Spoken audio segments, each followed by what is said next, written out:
This is Mary Dudley. This is video number 2 for AEP 800, Module 15. Now, as you can see, we're on the website Epic. Epic is a wonderful website for teachers and educators because this is free. Absolutely a wonderful resource to have in your classroom.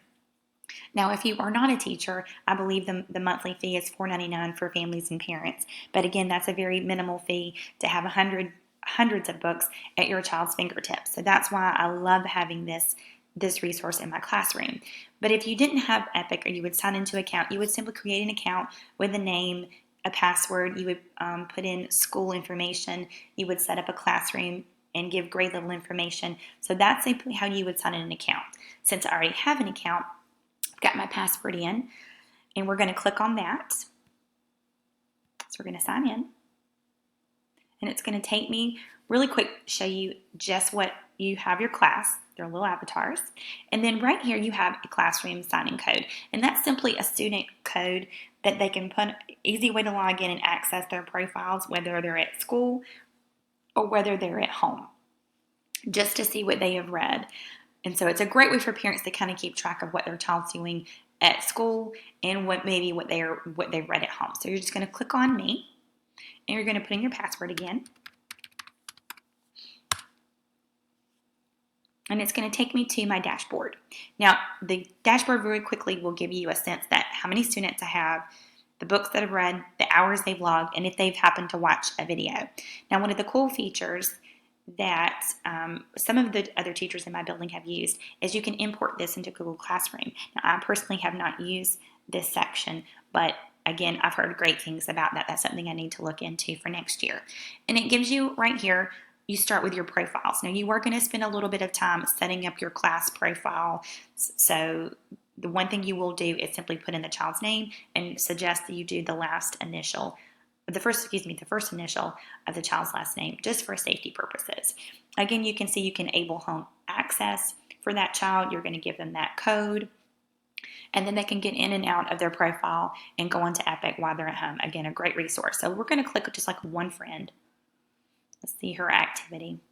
And it gives you a snapshot of what she's done, how many books she's read, the hours she's logged, the videos she's watched, and if there's any assignments. Now for kindergarten, I typically don't do this section because this would be a little difficult for them at this stage.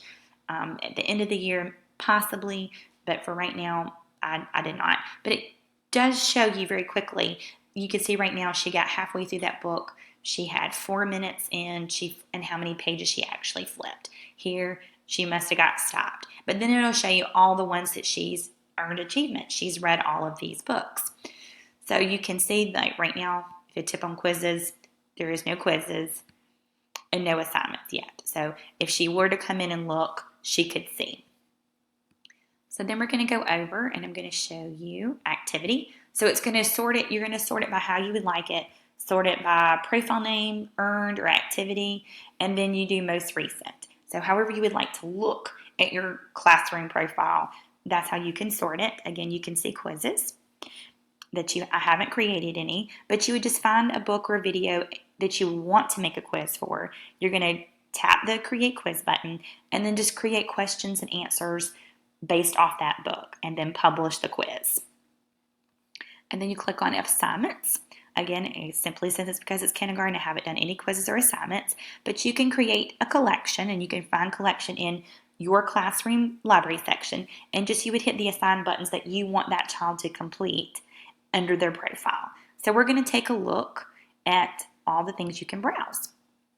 And this is the really cool part where you start looking at actual books. So they always have collections that are featured, what they recommend, and then what specifically is recommended for my classroom, and then recommended to read to me. This section is very, very popular in kindergarten and early levels because this will actually read to them, the book.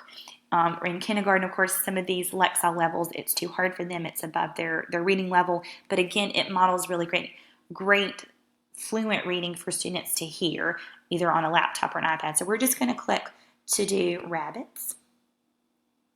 And there you can see it has the age range for this, what's appropriate, how long it is. So that is typically a little long, but that could be done at a reader's workshop, and the AR level. And then you can flip your pages to table of contents and glossaries. It shows that. And then how it begins. Very cool pictures. This is simply moving with the arrow keys. If you were on a tablet, you could just tap that. Now, if you go up, you can see hit play. And it'll begin to read. On the Farm by Kyla Steinkraus. Rourke Educational Media. Copyright 2013.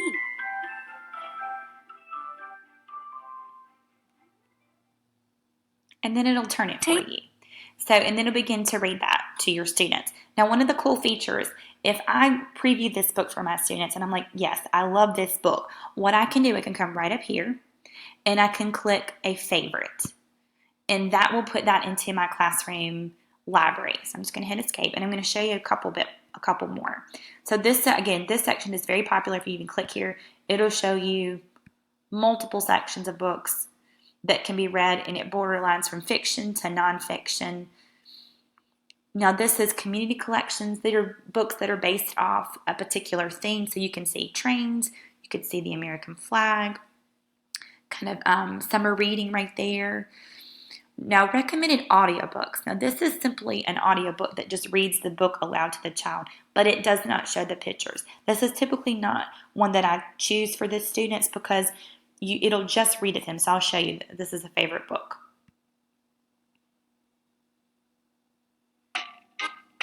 So you can see there's no pages being turned. Giraffes Can't Dance by John. So what I would typically do if they wanted to listen to this book, and if I could find the book in my classroom library, which I do happen to have this particular book, the child could kind of keep up with it if they wanted to. But again, it tells you how many minutes, gives you the age range. Unfortunately, it doesn't give you the Lexa or the AR level, but that would not be necessary for that purposes. So if you wanted to, you would do the same thing. You would go up, and if I want to add that to a favorite, I could do it, make an activity, or even recommend it. So I'm not going to do that right now. But then I just want to show you there are educational videos your children can look for. A ton of things to go through. Living things. Again, more recommended collections for my class. What's recommended that my kids have liked based on what they have chosen. Articles for them. Science and nature. Adventure. Nonfiction. And some that have been top rated based on other classrooms on Epic. So we're going to take a look at, that's simply how you browse. You typically look at My Library. So this would be if you had collections.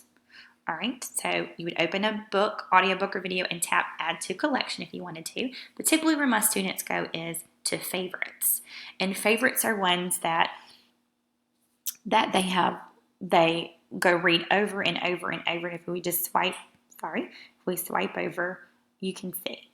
And as you see right now, that's the rabbit one we just added to our favorites on library. So some of the books that children can read, some that can read to them. We do have an audiobook actually on here that we have that book. But as you can see, typically most of them are read to me because at kindergarten at this stage, they're not able to read that text level by themselves.